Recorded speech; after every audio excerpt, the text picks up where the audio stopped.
spirit, aliyevaa mwili.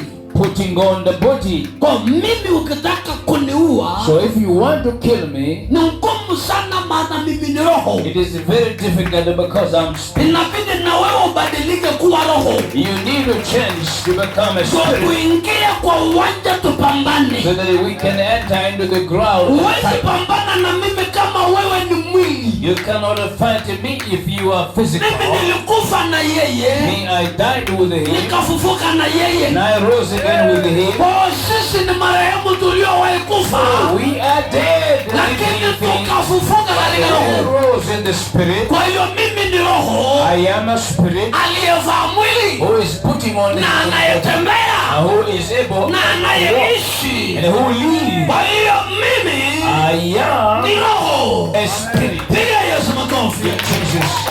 Haleluya. Hallelujah.